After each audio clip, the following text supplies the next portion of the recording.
Welcome to Waiting on the Trade, a comics book club for people who can't keep up with monthly comics. I'm Matt Ledger. I'm Patrick Fitzgerald Fleck. This month, we're talking about the first volume of Monstress, a beautiful, dark steampunk fantasy series by Marjorie Liu, Sana Takeda, and Russ Wooten.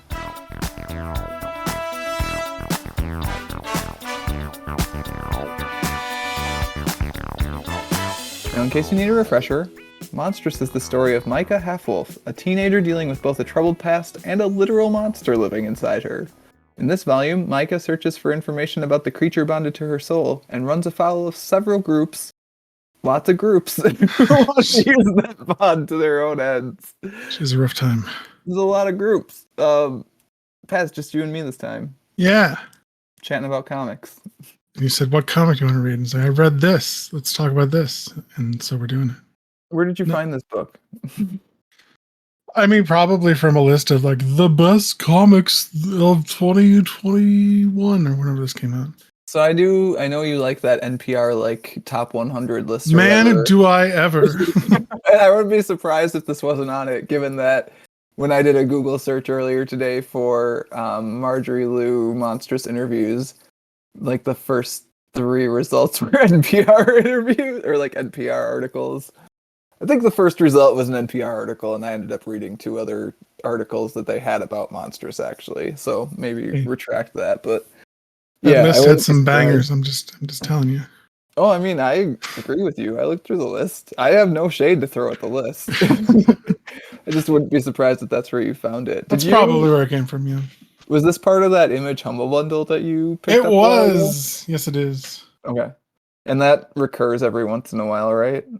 Yes, I think it just was re-upped. I think it had almost the same thing. I think they added a couple extra volumes that had been made. I think it's still only Monstress 1 through 6 this last time.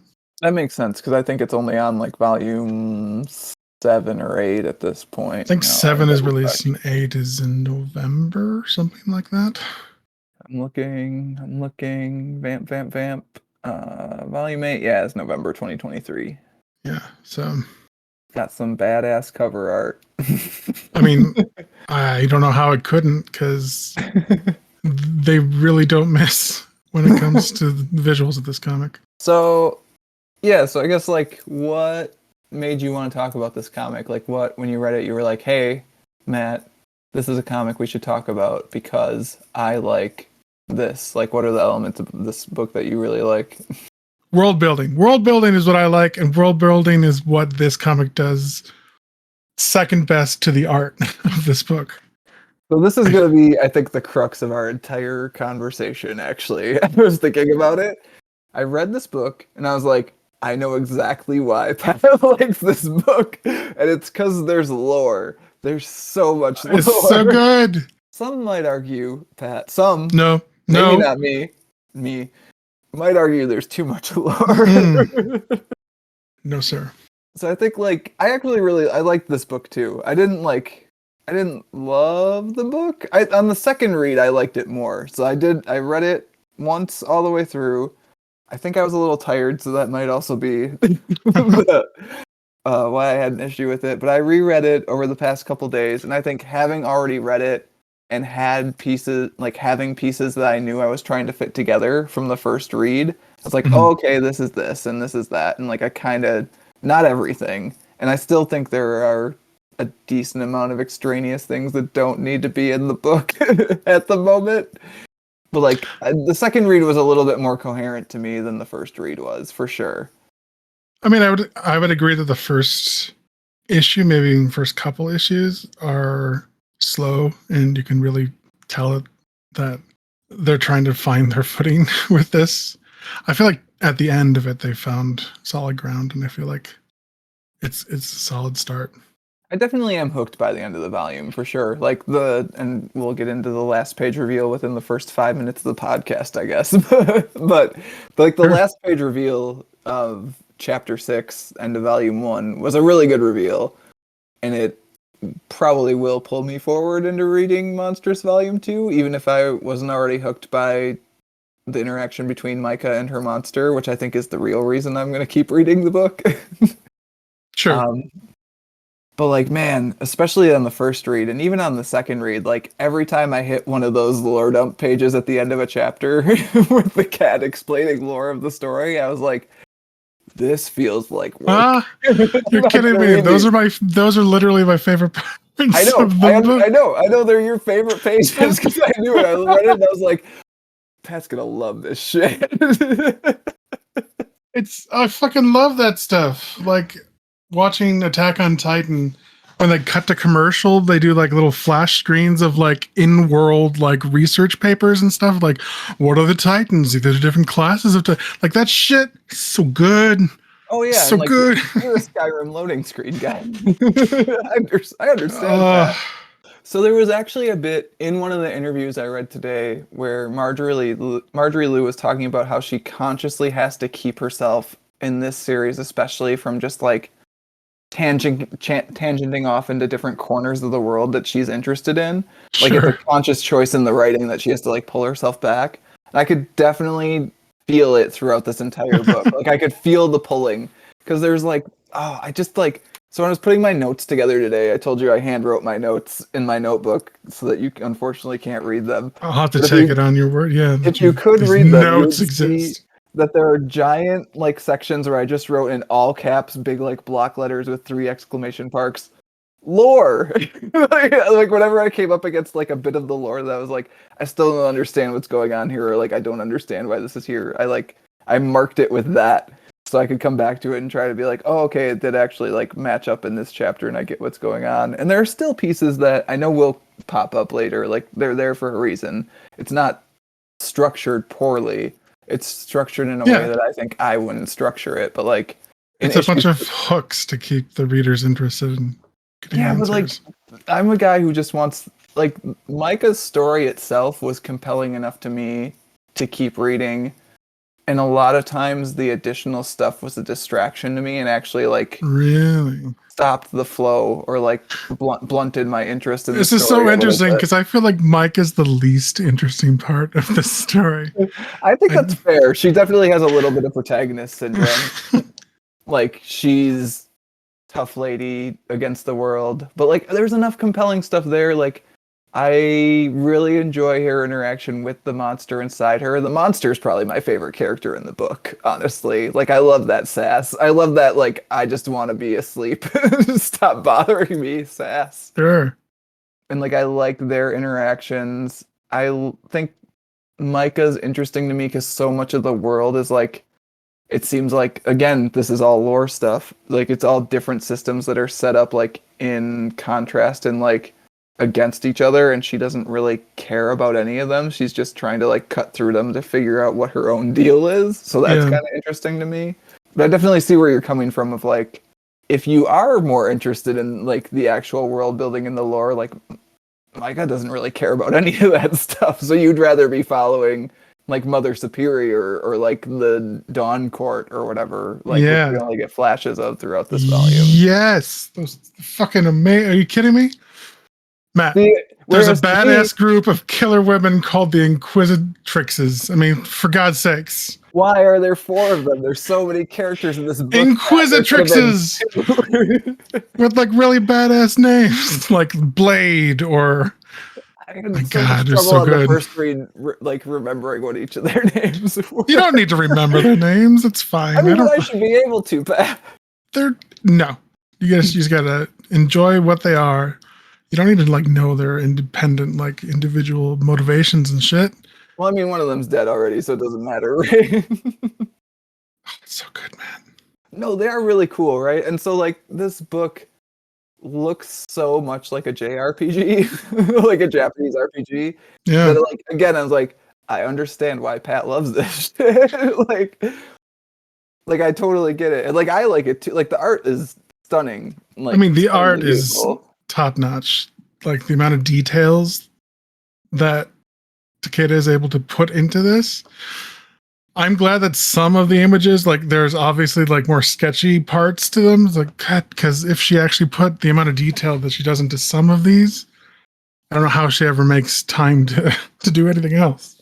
Yeah, and like we were talking about before we started recording, I had mentioned that, like, I'm pretty sure Sana, like, did everything in the art in this except for the lettering. Like, and that's so much work, even digitally. Like, especially given how intricate some of the designs are too. Like, the combination of iconography too, of like Egyptian stuff and Japanese stuff and Chinese stuff, like very cool. It's a very cool world. Like no quibbles with the world being cool. I'm just not sure I Matt, need to know the everything giant, about it immediately. the giant ghost gods in the sky. Really good. You haven't heard me argue about What? those. No Those I one think knows are what they necessary are. to the They just story. like people just live in this world where these giant eldritch beings appear during the like dusk and dawn. That's insane. That's amazing. Oh, see, I didn't even get that they only appeared during dusk and dawn. I'm pretty sure it's like the transitory times I mean, that that they would show make up. sense. Like you say it, and I'm like, oh yeah, that tracks. But like, no, that's not my quibble. Like, because again, that's something that's part of Micah's story, and so it makes sense to me for that to appear at this moment. But like, I don't need to know about the new prime minister. Like, I don't even really need to have seen the Dawn Court yet. I don't think. Oh, Like, I do. Kidding I me? know you do. Because they showed us the one side with the what are they called? The Dusk guy or the No, the Kumano? Yeah, Kumeya and their religious order that yeah. controls that half of the faction. Then you got to know what the other side is. It took me a The very long time arcanic. actually to like unpick that the Kumeya were not like just the leaders of the human faction, that there was like an actual like No, they're the parliament or whatever church. too. Yeah. Yeah. It took me a little bit to figure that out. I think honestly, I'm trying to remember if I even did it on the first read or if it was a second read thing where I untangled that. But again, because that's probably because I bounced off some of those lore pages where that's Well, I mean, explained. with how much I love Dune, the moment I saw them, I was like, oh, powerful magic nuns. Obviously, they actually run the government, and are like they're Bene Gesserit. Okay, we're moving on. Going, yeah. Yeah, that was actually a criticism of this book that I saw, was that there's not that much that's like new in it, which is not that big a deal to me because I think it does what it like the story does what it does pretty well, like quibbles again with like unnecessary world building elements aside. And I think honestly a big part of it gets to get away with being slightly standard because it's really pretty also. Well, I mean, and they also put all that lore dump stuff literally as a bonus at the end. You don't need to read those. It's Yeah, I just there do for people think like it me. does make sense, although I think it makes the reading much easier when you have read it as a person who experienced both ways. So I don't know if I would say it's unnecessary, but I do think you can get away with skipping it if you do get to a page with 12-word balloons and just bounce off it like I did. It's so good. It's got the juicy bits. It does have a map in the back, Pat. You do love a map. I know. I fucking saw it. It's like, yes, I knew it. We just need a glossary of terms and it'll be complete. Glossary of terms actually would not have been unwelcome, honestly. Right? Given how many different things there are. Like there's so many different factions, and I'm like, well, you could have trimmed that down for story purposes, but I'm like, I do kind of love that it's messy too, because like real worlds are messy. So I mean, it there's does only make like it feel more limited. two No. 2 or There's 3. like 5. There's the Kumeya, the Arcanic, and then Well, the there's old the ones. 5 races first off, so that's 5 immediately. Okay. The I cat can break race this isn't down for like. you. The cat race isn't necessary? Is that what you're about to say? Are you Because I saying agree. the humans, the ancients, the half human, half ancients, the cats, and the old ones? It's not all that complicated. Okay, so that's 5. And then the Yeah. humans have the parliament and the Kumae, which are Yeah. different things. Which the parliament is just. Plus whatever's It's fine. going on with however Tuya is a baroness, apparently. Which we'll get to that. Yeah, I don't know what's up with Tua. I didn't gel with her. Yeah, so let's just take that now, I guess, while we're here. If Sure. Tuya wants to kill Micah, why didn't she just do it years ago? Why didn't she just do it? Yeah, I didn't quite understand. I'm assuming that's something that'll be unpacked in volume 2/whatever. Like, I also don't but like it how doesn't like make sense to me as it is right now. she's got like a doll face that creeps me out. I don't know. It's not as humanized as Everyone kind of has like slightly, I don't know, like to a greater degree. Like Yeah, a little Micah bit. sort of has it every once in a while, but Tua is always like big, watery eyes, small button nose. It's And like, it's just how she's supposed to look, man. are you like a hobbit? What's going on? So yeah, I don't know, like how she's a baroness of the Dawn Court. Is I don't that know what what you're the. taking from it? Because Well, I mean, she I was still don't working. know. Oh yeah, it's not the Dusk Court because she was She was working with the working with Dusk the Court. Dust Court, yeah, but like there are obviously different factions working together here because there's a cat samurai with an eye patch also. Yeah, fuck yeah, there is. What's a necromancer other than a really cute way of saying necromancer, but for a cat? I mean, I assume a necromancer is just a cat that's a wizard. Maybe, I don't think but it's a necromancer. no, because Ren, when he was bullshitting that one Inquisitrix that found him, said that I've raised the ancient dead or something like that was the last thing he says to her. All right, well then I don't know, Pat. I just assumed it was a cat magician and it was a cute, like it was like, oh, it kind of sounds like necromancer. Necromancer. Yeah, I mean, that's probably where the word came from, but I want I to mean know. it's a solid word. He doesn't raise any zombies when we see him, but who knows? Because he's referenced as a necromancer. The cat with the eye patch and the sword calls him a necromancer. So Oh, so he actually is one. See, I missed stuff. There's so much stuff. so much good stuff. Oh, and just yeah, you were saying, did we need to see the Dawn card? It's like, yes, we did. Do you know how cool that is? It's fuck. I got to see the Wolf Queen and like actually see an ancient. That's so cool, Matt. I That's have so questions cool. about the ancients too. There's a bit of like there's a line where the Monkey King guy suggests that because you're immortal, you've forgotten what the past is like. And as a person who's been getting older, that hasn't really been my experience. I don't know. I would Like, imagine that eventually. I don't know. I've been reading a bunch of books, and one of them was about an AI that gets given a body, and she's worried about accumulating more knowledge because she only has so much like storage space and doesn't want to have to forget things to learn new things. okay, to be fair, I do actually have that argument with Kat, my wife, every once in a while of like, oh, I've just like processed too much information and I've forgotten all this other information. And she says that that's not a thing that can happen. So I don't like if you live for like I don't even know how long or the ancients have been here. Million years, we'll say. I don't know, 100,000. Like eventually, you're just gonna not remember shit, right? Just like true. I guess like extending all the way to like what a entire way of life was like is a little bit suspect to me. But I again, don't know. haven't lived for millions of years, so that's fair. If you live long enough, like I don't remember what my I don't know 12th year of life was, right? I had to try to remember my high school GPA today, and I just tapped out on that one. So. Right? I don't want to look too closely now because it's going to make me sad, but I probably don't have as much memories about the past as I think I do. That's so fair. Yeah, I don't know. Just and also the designs of the ancients and then all the different like half breeds and stuff. Just fun, just good times. Yeah, the bit in the back where it does the like author and artist bios, and it talks about how Sana is or like was an artist for Sega and at a video. Mhm. Oh no, I think for Sega, a Japanese video game company is what it says here, and like is also doing trading card games in Japan. We gotta figure out what trading card game that is, Pat. Right? we gotta play it. I also laughed when they had to explain what Sega was to people. It's like, are there people Yeah, who don't know? that's actually why when I looked at it, I was like, oh, Sega and another video game company. I was like, oh no, it's explaining what Sega, Sega the is. video game company. Okay, Image Comics. Oh, that's funny. Yeah. But yeah, like no quibbles with the design work. No quibbles with the art on a whole. I would say like my two like criticisms there, again, as a person who will never come close to drawing anything near this good. But like my criticisms are like sort of the faces like we were talking about. They can get a little bit like weird and static and kind of like uncanny valley dollish at times. And like Yeah. some of them are same facey, but like that happens. And like not that many of them are same facey. Like there are definitely distinct faces between the characters.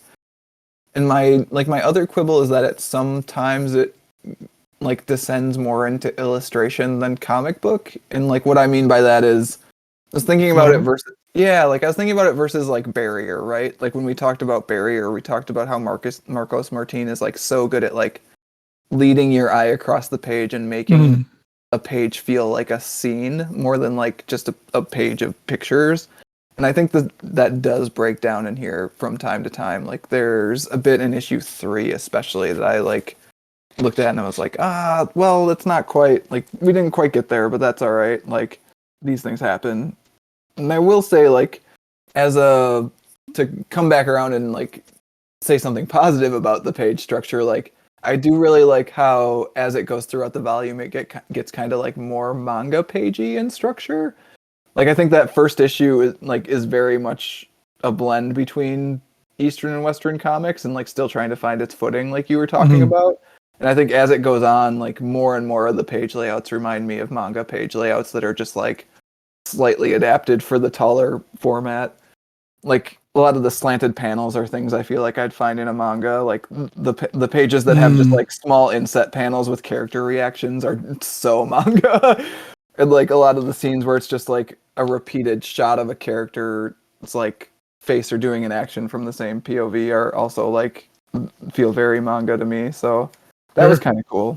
Like I'm looking at pages in issue, this must be 5, yeah, and like so many of the panel borders are like have that like slight slant to them that like Western comics don't have as much and so many manga do. I think because that's part of the way that those books do lead the eye. Sure. And yeah, I mean, I didn't quite get the side story that they're going for with the brother sister, the Kamea nun with the arcanic brother. I don't know how I was supposed to remember who that dude was. We got to that page at issue 6 the first time, and I was like, is this important? It seems like it's important from the way it's drawn and how much space he's taking up on the page, but I have no idea who this dude is. And so I flipped back through because it's like, it must be someone from earlier in the book. And there, like I said, there are 50 characters in here. And I got all the way back to like page 4 of issue 1, and I was like, oh, there he is. This unnamed guy. Gotta pay attention, Matt. Come There's on. so many pages in this book, Matt. This is a 192 page book because I think I was listening to an interview with Marjorie Liu like around the time that her and Sana's more recent series, The Night Eater, started. And she was talking about how like basically they were trying to figure out how to break the first issue up of Monstress up into like different issues. And eventually they were just like, fuck it, we'll put out a 44-page book. They're like 60 pages. I don't even know how big the first chapter of this is, but it's at least double-sized. It might be triple-sized, honestly. Like, and I think that's probably... Oh, no, this is a $10 first volume. Because Image does so many of their first volumes as $10 just to get people in, which is such a smart move, and I wish goddamn DC and Marvel would do that. I can't believe this thick hunk of book that I could throw at someone and hurt them with it is only $10. It's so good. What are your thoughts on Kippa? Kippa's alright. I think Kippa's I like that trio of characters as the trio of characters we're following through the story. Because I think, like, you were kind of talking about how you don't really, like, Micah, or, like, is the least interesting character to you. And I think she does kind of have that protagonist problem a little bit of just being, like, a little bit too tough and like kind of like you got the angst. Yeah. Like I get that. So like Kippa's fine. She's the cute anime sidekick. It's okay.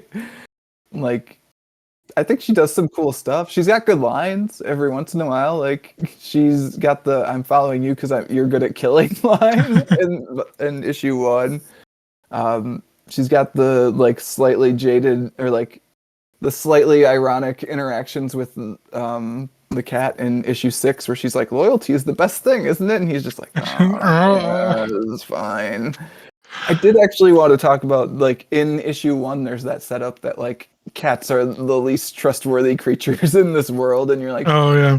Well, maybe that's just, like, what they say because they're humans and whatever. But, like, the cat does betray her. There's probably some truth to it.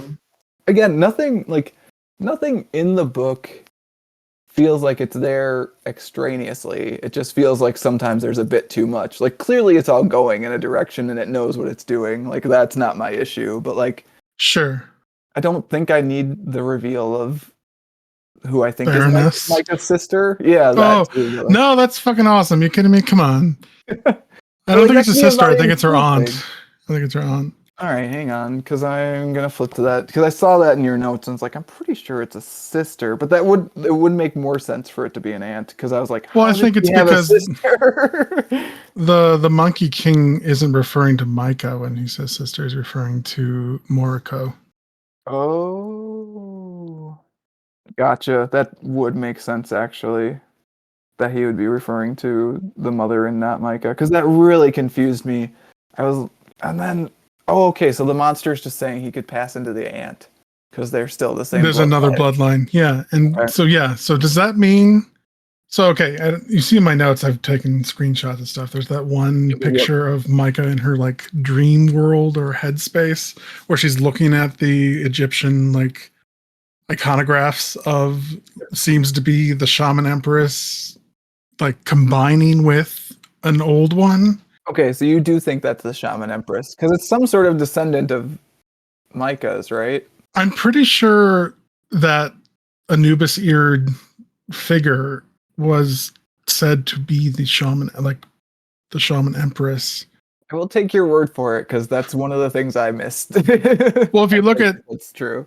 Yvette's room when when Micah first like accosts her, there's a bunch of like icons and stuff in the background, lots of Anubis busts around and lots of singular creepy eyes all everywhere. So I think from that, I think the Anubis woman is the shaman empress. Shaman empress, which would make Micah a descendant of the shaman empress. Yeah, because I don't know, like there's one panel where Micah in this dream world is staring at the statue, the Anubis shaped statue, and she says mother, and she's like crying or something like that, right? Yeah. So many pages, so many things, but I'm pretty sure there's that happens. So I'm thinking she either sees the statue and thinks it looks close enough to be her mother. I can't imagine that her mother was the shaman empress herself. I think That the bit doesn't where she quite says make mother is sense. actually like the monster's hair covering it. And that she thinks maybe it's her mother, but with really long hair. I don't know. Maybe, yeah, But I wasn't anyways, quite like sure. this all at So least like somewhat tracks to me so far. because I don't know if it was the interstitial lore dump stuff. They talk about the shaman empress being like the most powerful being, like was even more powerful than the ancients.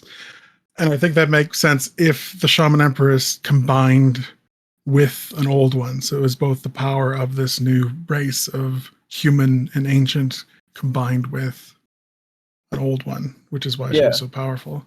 Which that's something I was thinking about today, actually, given that like so much of this world is predicated on weird prejudice against hybrids, like to then Yeah. get a tribrid essentially, like that feels like a big deal. So I assume that that will be like that concept will be a big player going forward. That like Micah is not even really just an arcanic at this point. She's like She's a direct descendant of the yeah. empress. I don't know why her blood or power was more powerful. Like, doesn't the monster say something like, why are you something about her being more powerful or having more ability than I don't know if it's past that she's more descendants? powerful, but like she's definitely like More attuned or something like that? I don't know. yeah, and I think maybe part of it is the mask they were saying, but the Which mask is weird. I don't understand the mask fully. Like, it's another separate entity to the monster. So I think the mask is so this is my take on it. Again, Okay. I don't if my take is incorrect, I would be not surprised at all given that I was struggling to keep up here and there, but like my take on it is that the person who was Micah's ancestor, who we've now decided is the shaman empress, and I'm good with that. I think that's okay. This is the kind of like deep lore shit I knew we were It's gonna so get good. out. Oh, I love it. Again, I'm here for it. Like I'm fine with unpacking it. I just like one of my recommendations for when we get to that section is going to be like if you bounced off the lore in this, but you want No. No. But no, this is your time, Pat. So we're here for this. This is what the rest of the podcast is we're just going to unpack all this nonsense. It's like board games, Matt. Setting up the board game is just as much fun as playing the board game, if not more so. So weird go ahead. tangent quick is Yeah. my nephews who were here visiting for a few days decided that they wanted to play a board game before they left yesterday. Yeah. And so they unpacked King of Tokyo and figured out how to play it themselves, and it was wonderful. Like I was in That's the middle of awesome. having Kat make dinner, and they were like, "We're gonna figure out how to play this," and I was like, "Cool, yes, let's do that," because I don't have to teach it. So we've got the Shaman Empress, and I think somehow the Shaman Empress had like made contact with this old one who is like somewhat. If you look at that anti-old one. hieroglyph, if you look at the hieroglyph, I'm looking at it now. I'm wondering if that like weird scarab-looking thing with an eye on it is that another mask? I think that is the mask in Is the it middle. that is she's, the like, mask? holding It's the up. completed mask. Yeah, it's the completed mask, and so So maybe the mask somehow facilitates the joining of the two of them. it's like a tunnel to the old god dimension or whatever that allows the joining to happen. But I think that's what happened to Mother Superior, is she put on the mask, and it didn't She was quite changed. work. It didn't quite work the way it's supposed to. Like they didn't become like a hybrid. They became some sort of weird thing that were like the old one is mostly just is wearing. I think she just is. Yeah. Yeah, exactly. And like I think Yvette probably also has worn the mask and didn't get to finish hers, and that's why she's like searching for her beloved, who is also one of the old ones. Like the mask is definitely like some sort of conduit to make joinings happen. Okay. The only I one like that's that. successfully happened so far is the half wolf one. And So that's do you, my personal take on that. So, okay. Then my question is, where and when did that happen? Was that in the tomb, or was that in Constantine? So I think so this is where it gets fuzzy for me, actually. I was trying to figure this out earlier today. Yeah. Constantine to me was possibly Mother Superior's putting on the mask, and like whatever energy resulted from that blew up the goddamn city. Well, Micah said, like, Micah refers to herself being there as well, though. So, like, Micah was there and did something because she's talking to Tua and she's like, remember Constantine or something. So, like, I think she was involved with something that I don't happened think she there. even remembers exactly what happened or what she did there. But like, so the reason I think it has something to do with the Mother Superior is because in that really cool actually sequence where Micah and the monster are like reliving her memories, and they're illustrated in like ghostly black and white Mhm. while they're replaying all the things, and then there's like the really cool scene where Ghost Micah is like integrated with like memory Micah, and it's like half black and white, half color. Mhm. Cool bit. And there's Yeah. also the red, white, and black splotch thing there, the like feathery splotch whatever thing, and that shows up Yeah. in the Constantine scenes a lot, and that is the Mother Superior's like iconography, like that's her cape. So I feel like she is the monster she's connected to, or both were there, and maybe Micah is the reason that got fucked up. I don't know. That's interesting. But like I don't know, like I don't think I was trying to decide like if Micah has like seen or put on the mask before, and I think maybe, but she forgot, but I have not figured that out yet. There's still a lot of missing pieces, and I think that's on purpose. But I also am I do like the frustrated. cape thing. That's nice. I like that. Yeah, that part makes sense to me. That part I think I'm locked in on. The Mother Superior, like, turning her nails into tentacles. Fuck, that's a really that was a good panel. Yeah. Oh god, that was actually one of the very manga-esque panels to me, of like it's showing her face, and then the next one is like the same shot, but her hand shows up outside of it and it's doing the tentacles. It's like, oh, that's a cool, like, actually combination of sort of Eastern and Western styles a little bit. But and she takes her mask off. yeah, that was cool bit. But so we're singing, because like part of it for me was like the monster definitely has like strong feelings for whoever summoned it through the mask, and I think kind of romantic feelings. At least I think the monster fell in love with the emperor. Yeah, the shaman empress. Okay, I think they had a relationship because he's talking to the statue like oh, we're really in it now, aren't we? Or like oh, I lost you, but like pining for her. Yeah, absolutely. Definitely the same read on that. I was just trying to figure out how far in the past that was, like what descent or like what ancestor of Micah's that would be. it being the literal actual shaman empress is probably correct. If not explicitly told already, like, you're probably right.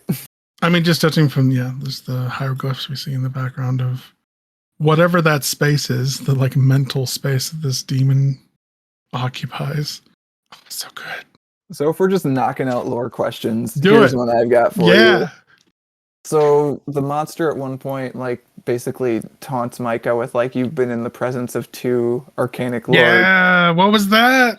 Do you know who the second one is?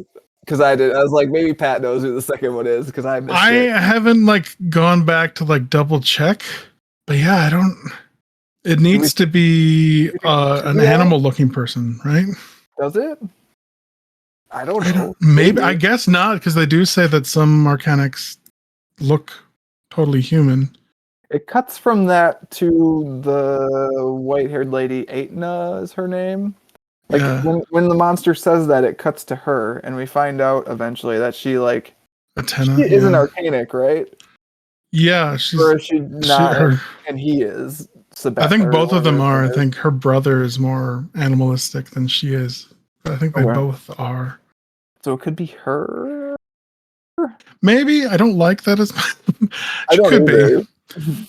Like I say, that was the one side plot that was like, okay, where is this going? Well, the thing is also I don't really get what an arcanic lord is, because it's talking about how they're like a direct descendant of the ancient or whatever at one point, but then later on, Corvid, that's not his name, Corvus, Birdman, Harvey Birdman, attorney at Axe, the Crow Lord, yeah, says he was like born an orphan to some random soldier. So like, how does this work? I don't get it. I think the random soldier did the nasty with an ancient. No, the soldier was the arcanic, I thought. Hang on. Now he's so much of this podcast is just going to be you cutting, like, when I'm just like, turn to the correct page where this lore was explained. I'm pretty sure they said that he is the child of an ancient. Like, he is the next generation removed from. I was born an orphan, son of a common soldier who died fighting the humans. So the common soldier is... I mean, his father might be an ancient. Ancient? His father might be an ancient. And his mother was a soldier? Born an orphan, son of a common soldier. I don't know. I mean, his mother could have been a common soldier. That's another thing. Like, I really shouldn't have been as ignorant to it, but reading the interviews, it was pointed out, like, this comic barely has any male characters in it. Was that a choice that you made? Like, obviously it was, but I literally did not notice that until reading that interview after having read this, I don't know, 2 or 3 times. I mean, I noticed it, and it was like, so part of the reason I was interested to read this is I've actually tried to read it once before, and I bounced off of it. The first like few issues at the same time. So I think actually, I was thinking about this today. Issue 1, I think, not really any notes. Issue 1 I thought was good. It's like issue 2 or 3 where I can start feeling that thing that Marjorie Liu was talking about in that interview, where she's like, I could go in 18 different directions, but I'm gonna keep it here on these rails, except not this bit's here. Like, that's where the world starts to expand to me in a way that is both interesting but also counterproductive to me wanting to read the story at the same time. It was the hazy flashbacks to her and Tua in like a random camp before she infiltrates the city. It's like, I don't really know who Tua is. I don't understand how they got to this place that they're starting. Like, it was just a strange point to flash back to. Yeah, so much of the world's lore I do actually kind of understand now, and so much of Micah's background I still don't. And in my writer brain, I would flip that. Again, not gonna argue. I haven't won an Eisner, but like, yeah, to me, like, I was actually thinking about today, because again, with my writer brain, I think about, like, could you just cut this bit? Like, could you cut this bit and get away with it? And I was thinking about that with relation to the flashbacks. And I think the only thing you lose is that issue 6 reveal stuff, which I think is actually good. So I don't know if you can cut it. But other than that, like, there's not a lot to it there. Yeah, I don't quite... The background of Tua, like, how they came to be that way, like the wooden arm that Micah has, and like obviously Tua's like kitted out with a horse and like camping gear and stuff. Like, where did that come from? From being like, we see Micah somehow escaping the tomb, and then I guess she gets picked up by slavers or something, and that's where she meets up with Tua. Constantine must also be later. Maybe they were slaves in Constantine, and then that happened, Like, and that's how they escaped. Somehow, yeah, something happens in the chaos she escapes. But then Tua would also have had to survive what happened. Well, that's maybe, the thing. Maybe, oh, they're the two that are missing. Yeah, oh, fuck. Like, there we go. Were 8 survivors, and we found 6 of them, and the other 2 are our main characters, or at least one of them is our main character, and one of them is our main frenemy. I don't know. Yeah, maybe. I think that's it, because that's what I decided earlier today when I was rereading it in the master. So, like, yeah, they flash back to Tua, and obviously they're trying to make a big deal of it by revealing that she has a higher standing in the dusk court. Or maybe, I don't know. Somewhere, yes. She has a barony somewhere. Yeah. I would like Tua, not my favorite character. Like, I mean, we don't really know take her or leave about her, right? Like, yeah. She's just kind of there, and we don't really know her motivations. And again, like, what I have seen of her is weirdly, like, at odds with itself, because she's so quick to be like, yeah, the council's going to kill her, and that's fine. But also, she's been palling around with her for years. Yeah. So why not just do it then? If you, like, there's a disconnect there that, like, I think will be resolved. I'm kind of interested in, but also I just feel like it doesn't make sense right now at the same time. So there's a whole thing with the slave master woman.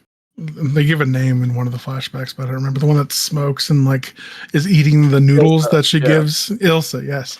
Like, that's a character that that's unnecessary background. I don't think her history is going to make any kind of real dent to the story. I think that could have done without. I don't know who her daughter is or how Micah knows her daughter or knows how to play on that relationship. This is what I'm saying, man. Like, there's so many spots where, again, the real world is messy, so I'm okay with messy to a point, but like, you could smooth an edge off and like the story just goes a little bit snappier, and I don't think you lose much yet.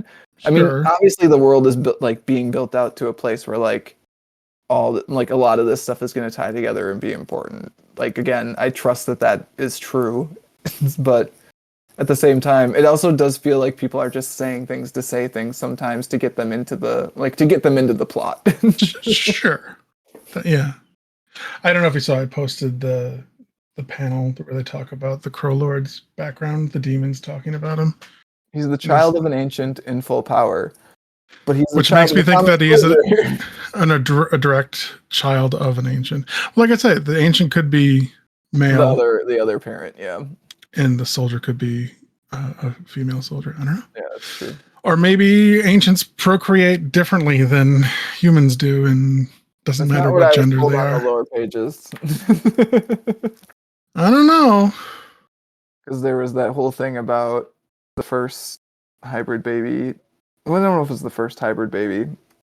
Oh, the first one was the Shaman Empress was the first. And then I was reading about the one that the Kumeyaay executed and then dumped in front of its father's house. Yeah, not great. Yeah, not fantastic. So what else do we want to unpack here, Pat? While we're lore diving. I don't. It's so much fun. Like the Kumeyaay and their like technology, like the really horrid, the fact that they use biological magical energy to work their magics, that's some cool shit. I will say I had fun trying to put the pieces together on the second read. Like, it was a little bit of a chore in the way that this sort of thing is always a chore, but I do have like a little spark of that same thing that you have in me where I'm like, I want to figure out how this all goes together. So like, it wasn't unfun to go in and try to put it all back and like into a coherent thing that made sense. Like the ilium, the innate magical density of like the literal bones of these half-breed ancients is what, like, it's the whole crux of all conflict in this world, is that the humans who aren't born with magic have found this substance that allows them to have that power. Like, it's so good. It's like, oh, that's why shit's going down. That's a lore page that I think you did actually have to read because otherwise you kind of get it, but it. I think you can. I mean, the first few issues you can see what's going Yes on. and no, but like I don't think you get quite how big a deal it I is. guess not. Like, it doesn't give you the scale of it, but I think you can generally get the gist. That poor Cyclops kid did not have a good time. Didn't have a good time. Lots of kids didn't have a good time in this book. No, and that poor handless kid that she just devours just a snack on the road. Oh. There's so many cuts in this book that are cuts from like a bit where an action scene is about to happen at the end of an issue, and then it just happened in the space between issues without you actually seeing it. And I'm okay with it because like usually they like sped the plot up to the bits that were actually interesting. Like you don't see her eat a kid, that's fine. You don't see her fight that giant like assembly of Dawn Council and cat people thing. That one I maybe would have liked to see, but that's fine because we were getting a big action piece in that issue anyways of all the Dawn Council people versus the Kumehae. So like, oh, the Dusk Council. Yeah. Oh yeah. Sorry, the Dusk Council. Lord Corvid. Oh, yeah, that is true. The eye patch cat's like, oh, we lost a few of my best warriors. So I guess she fucked them up a little bit before they stuck her in a sarcophagus. Don't even see it. Like this badass steampunk sarcophagus that can keep gods asleep. Shit, yeah. That's fucking awesome. And kind of keep gods asleep. Sort of. Hey, I mean, they're doing the best they can. Yeah. They're pumping all that steam through. I mean, there's only so much they can do. Magical bone energy. So taking good. the carbon out of the earth and putting it into sarcophagus. Did you see they make a big deal about the Crow Lord's weapon? What do they call it? Night Cleaver. Something like that. It's a cool word name thing. Pat, I just passed the page where Night Cutter literally throws a unicorn horn through a lady. Yes! That was a good page.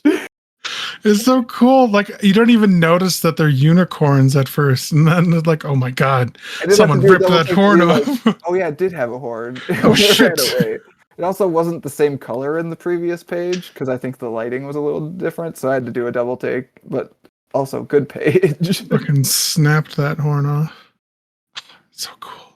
The designs are just so cool in this. Yes, like I'm looking at the Dawn Court people with like the Wolf Queen who has 9 tails, which I really appreciate. The Kitsune, the 9 tails. It's nice. And then the Warlord also has tails. I think she has like 4.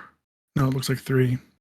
Still, that's so like her supposed aunt. It's so cool. These designs are badass. And then looking at the Night Cutter of the Crow Lord, it's got a demon eye in it. I don't know if you noticed that. Yeah. So like, maybe the Dusk people are more in tune with the old gods, and that's why they've broken. Although they want to kill Micah, so I don't know. Yeah, or like, does the Night Cutter use demonic energy to slice people up? I don't know. It's cool. But then his cape also is that the symbol of the Dusk Court? Is an eye? I actually really like. Speaking of eyes, it's like a few pages after that, the bit where Micah's talking to the monster, and it just kind of comes out of her arm as like one little eye, a little squiggle. Talking, and it's nice, like teal, I guess maybe that is word balloon. Like the letter, I like a lot of the lettering choices in this too.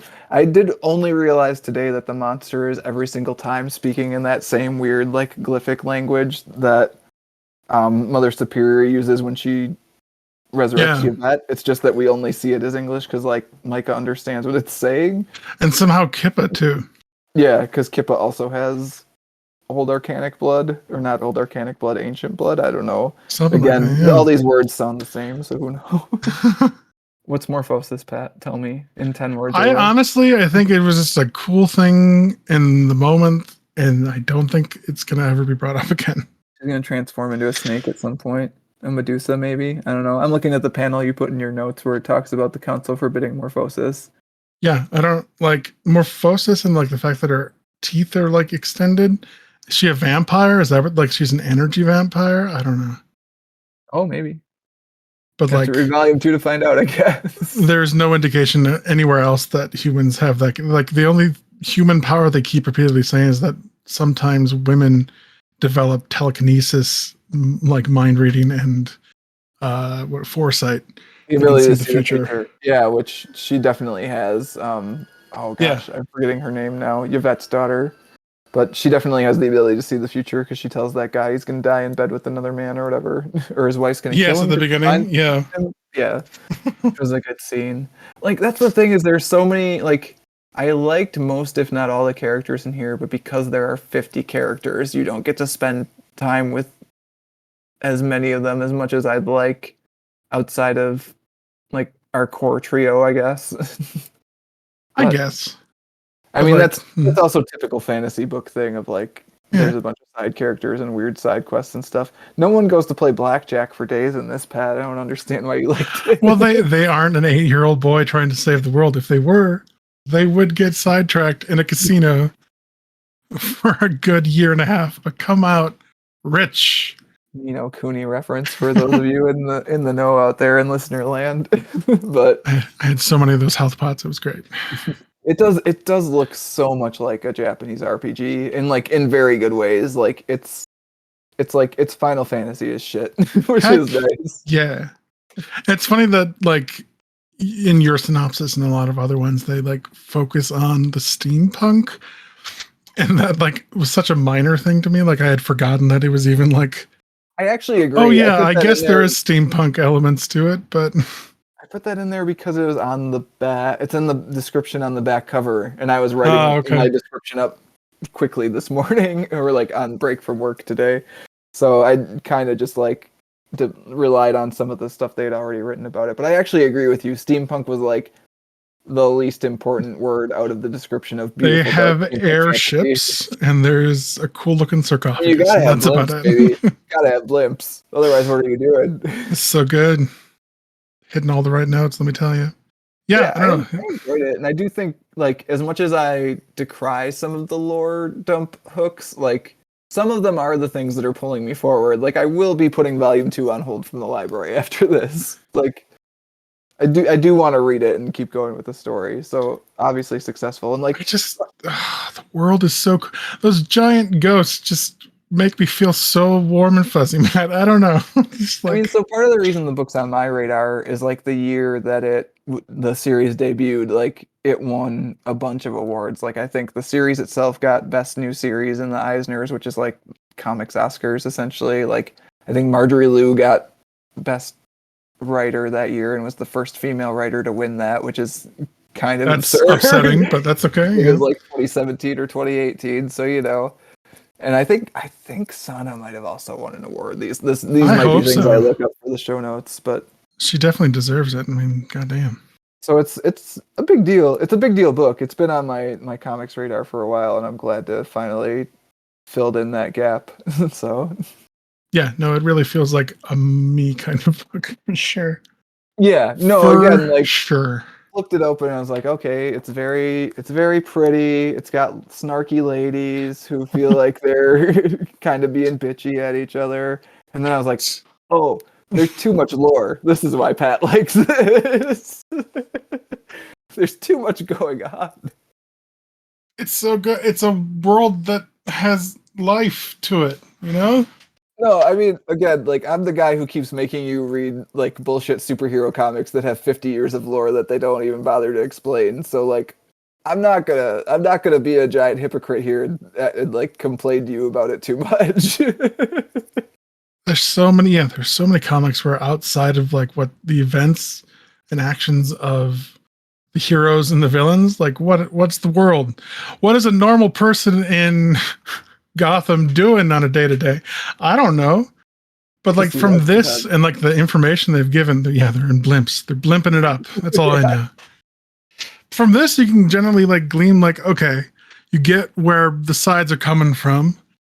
Just the depth to it is just so good, man. Yeah. It's so good. And Yeah. I can understand it's a lot for people who aren't wanting that or aren't accustomed to that kind of detail. But goddamn, it's so good to finally have something that has something you can sink your teeth into. This is true. I do feel like I could have reread this book again, like a third time, and come away with like even more of it, But like isn't even that more of great understanding though? what's going on. No, yeah, That's I agree. Like that's what I'm saying is like I appreciate something, especially with comics, because usually there's such a quick read for me, especially yeah. that like a lot of the value for me is rereading them. So it's nice to get a book that like really understands that that's a lot of the value of the book is like Mhm. people are going to reread it, especially this thing. Like you can reread it for the lore, you can reread it just to stare at the art. For sure. I think we've covered all of my questions in hand. Oh, this Easter egg scene is. Do you think this is a nod The to saga Saga? scene, the lion cat scene. Yeah, Yeah. I also wrote that in my notes. Unclear. I I don't wouldn't be know. I don't know surprised how if that couldn't wouldn't be be. surprised if no. It's a complete like large panel of the cat character looking at the main character and saying one word, which is liar. But it's It's not hard. lying. Lion Cat says liar, doesn't she? No, it's just lying. Are you sure? I'm 99.2% sure. I'm gonna have to go through every Every single. single volume of Saga. All right, fair enough. I think it is, which made me laugh. So, Pat, Uh, given that you enjoyed this book more than me, so good. what would you recommend to someone who liked this book? Oh, I'm glad you asked, Matt, because I have a handful of stuff. I'll start with my anime and then go to the comics so that you can lead off with comics. I assume you have I your mean, own. I only ever do comics, baby. I'm Oh, a purist. a purist. Yes, I'm sorry. Well, I'm gonna go to the weeb corner, which is my corner, and I'm gonna pull I back the mean, tarp. the anime you're listing here, at least the first two, I know are comics. So, Oh, for sure. I'm sure all of these have manga that was they're either based on and then were animated from. I don't know many anime that were created first and then made into manga. It does happen, but yeah, I assume that all these. I know, like you're saying, the first two for sure have manga that then were adapted. So enough beating around the bush. The whole main character having a demon inside of them that they have to like negotiate with really struck me as Naruto. yep, now that you say it, that's pretty obvious. I even was looking at your notes and I saw it and I hadn't made that connection yet, but yep, that's nail on the head. The Nine Tails, yeah. Yeah. Full Metal Alchemist, I was getting lots of just like the world, the depth of it, and like the machinations.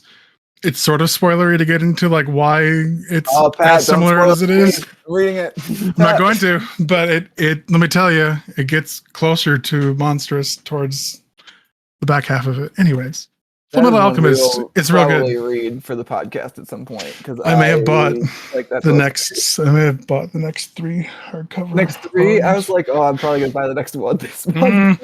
There was a sale at Target for buy two get one free. It's like, okay, Oh, twist I my mean arm. that's fair, man. I've done that at Barnes and Noble so many times over the course of my life. So I got all three for like $10 each. It's like, deal, do it. Anyways, so Full Metal Alchemist, probably one of my favorite animes. I'm sure the manga is equally good. It's great. Parasite is an anime that I watched. It's the premise. It's not a demon. It's an alien that like possesses the hand of a human teenager, and they do the whole like the hand itself becomes the parasite, and it does that whole like stretchy thing and like talks to him with like the cutesy little like eye poking out and then talking to him. It reminded me a lot of Parasite. I'm looking at the cover to the fourth volume of the manga. It has a weird looking hand. It's a strange anime manga. I liked it up until the last bit of it, which is a common thing with anime, I feel, but it's good up until it gets weird. And then yeah, I felt really strong Ghibli influence in this with like I was saying, the giant dead gods in the sky. Really felt Princess Mononoke, Nausicaa, even a little castle in the sky with like the ancient civilization that's floating up there with like the giant robots. Yeah. I got a lot of that. So yeah, Ghibli's great. Just watch everything Ghibli. Yeah, the thing that always used to hook me with like Japanese RPGs, and like I'm thinking specifically right now of like Final Fantasy X, because that's one of the ones that I Mhm. played the most is like the summonings. Like the summonings are always so cool, and like they're why I played the game. Is like I want to summon giant spirit monsters. So like the old ones in this have the same vibe in a way that gives me like a lot of the same energy and like trips a lot of the same triggers. So I Yeah, get where you're going. Final Fantasy 16 just came out today, actually, at time of recording. So hey, I hear it's great. It's written by the same people who do the story for Final Fantasy 14, which I fucking love. So fingers crossed, it's just as good. And then comic suggestions. Die just for the world building and like the complexity of stuff. I felt a kinship between these two. I don't know if you agree, Matt, but Yeah, I think it's similar for sure. Like it's it's weird in that it's about real people. Not real people, but you know what I mean? Like it's like set in like the real world, so like or like it's set with like quote unquote real world protagonists. So I don't know. It's interesting. Like I'm not like sure the if you read different factions and stuff playing off of each other and like yeah. the I'm just trying to decide like if you would actually I mean the art is very like similar in a way actually, like stylized. Like I think oh god, I'm blanking on the dye artist's name now. Stephanie Hans. Like Stephanie Hans stuff also has that same illustrated quality that I think I think if you'd like Monstress, I think you'd like Die. I think I would certainly think you should give it a chance. Yeah. And then I was just trying to think of other like, oh, these comics have great world building. If you like the world building in this, you should try these. And Lazarus came up. I mean, Lazarus is real good. Completely different beast for sure. It's not fantasy. It's more sci-fi, post-apocalyptic. Corpo families running the world kind of thing. Less sci-fi every year, but oh really? I haven't read past. No, not in that. It's becoming less sci-fi. In that, like, oh, it's becoming real life. Yes, indeed. Lazarus is one that, well, it's like actually, like, well, it has been running as my favorite ongoing comic series, probably full stop. I can't actually recommend in good conscience at this point because it's like. Really? The release schedule has been so start and stop and start and stop, sure. and stop. And like they said they're gonna come back and do more. They don't have a date, and that's fine. But like I don't know if I even have the confidence that they're gonna finish it at this point. Well, I mean, Monstress isn't a finished story either. So yeah, but Monstress is arriving like clockwork every year to the point where these people could spin off and do another project on top of it. And release that on time. Like Monstress is gonna finish and wrap itself up. So Lazarus, I'm less sure on. Yeah, I was actually gonna recommend. So I did read the first volume of Marjorie Liu and Sana Takeda's new series that they started, which is a series like a trilogy of graphic novels. And that one's actually set in the quote unquote real world, but also still has demons. And it was very good. Like I enjoyed that one more than I enjoyed this one, although I enjoyed both. And it's called The Night Eaters, and the first volume is, oh god, like Cat like couldn't look at this book without laughing because the subtitle for the first volume is "She Eats the Night." It's just like, she eats the night. But like it's about a family of like the parents are Chinese immigrants, and then they have kids, and the kids are running a restaurant, and going from there they run into a haunted house where there's demons, and to get like say anything else would be spoilers. Sure. It's very good, also very pretty. I think like as much as Sana's art is very good in this, I think the flow of that book from what I remember is actually a little bit better. So like that was like it handles one of the issues I had with this book. So I liked that one. I would recommend that if you like this, you pick that up because it plays around with some similar themes too. Sure. And then as far as like more of a fantasy thing, right now I'm recommending whenever there's a chance Kaya, that's also coming out from Image Comics. And it's like a well, it's not like a post-apocalyptic sci-fi, but like there's like a war going on and it's a sci-fi thing, and like it's about this girl and her little brother who is like supposedly the chosen one, and she's like protecting him and running away from like again, their homeland was attacked kind of the same way that like there was a war in this story that happened in the past that we don't know everything about. And to me, the world building of that one is a little bit more like you just kind of poke at it when it comes up. Like you run into things as the characters run into things, and it's like what you need to know is shown, and what isn't you don't need to know. Like isn't really explained to you, or like you don't really need to know it yet. And it goes at a little like. So I was thinking about how the lore dump pages in this are pages that have like 15 dialogue balloons on them, and every single dialogue balloon is a paragraph. Uh-huh. A typical Kaya page will be like 6 panels, 1 to 2 characters in it, 1 balloon with like 1 word to 2 sentences. Like that's it. Like that's a page, and like it's very simple. It kind of reminds me of Bone in that way. Oh, sure. I'm really enjoying it, and it's got a similar vibe to this of like a fantasy world where there has been conflict in the past, and you're kind of examining the fallout of that as it goes forward. So Cool. that's one that's also on my short list for us to get to for the podcast sometime. But yeah, otherwise, I think that will do it for our discussion of Monstress. As always, if you want to get in touch with Pat or myself, you can email us at waitingonthetrade@gmail.com. You can also find more comics-related goodness at mattreadscomics.com. Pat, I did like this book. Good. I'm glad you brought it. Like again, like I said, it's one of my big, like recent comics blind spots that I've been meaning to fill in, anyways. So it was good to get to read it. It was good to get to discuss it with you. I think I got a lot more out of it discussing it with you than I would have gotten out of it just reading it by myself. Like I think we were able to unpack a lot of stuff I had questions about, and also I was very much more motivated to read it because I knew like about 6 pages in that you were gonna love it, and we would have a good conversation about it. Nice. And I did. It's my kind of shit, man. It's real good. Well, maybe at some point in the future we'll discuss volume 2, or heck, maybe even the last volume. The Maybe last one when it comes out, yeah. we can do a die on it where we do the first one and the last one. That might be interesting. Yeah.